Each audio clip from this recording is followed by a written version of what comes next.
আমি ভিক্ষা করে ফিরতেছিলেম গ্রামের পথে পথে। তুমি তখন চলেছিলে তোমার স্বর্ণরথে।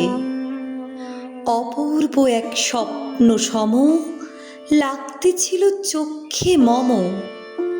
কি বিচিত্র শোভা তোমার, কি বিচিত্র সাজ।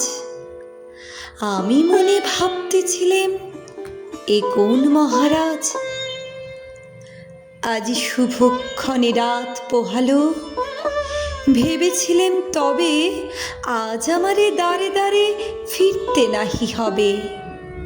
বাহির হতে নাহি হতে কাহার দেখা পেলেম পথে।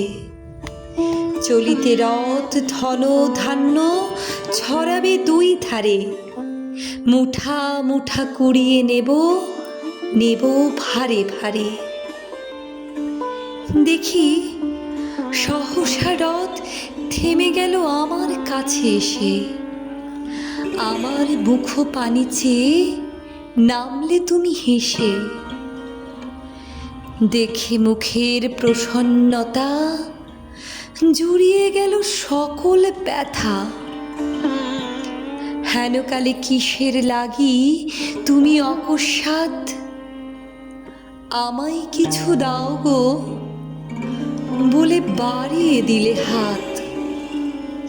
মরি এ কি কথা রাজাধিরাজ, আমায় দাও গো কিছু। শুনে ক্ষণকালের তরে রইনু মাথা নিচু। তোমার কি বা অভাব আছে ভিখারি ভিক্ষুকের কাছে। এ কেবল কৌতুকের বশে আমায় প্রবঞ্চনা। ঝুলি হতে দিলেম তুলে একটি ছোট কণা।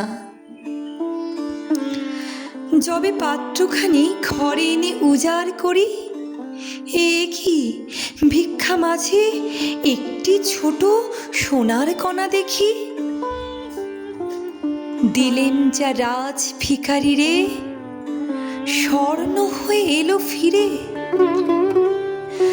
তখন কাঁদি চোখের জলে দুটি নয়ন ভরে। তোমায় কেন দিইনি আমার সকল শূন্য করে।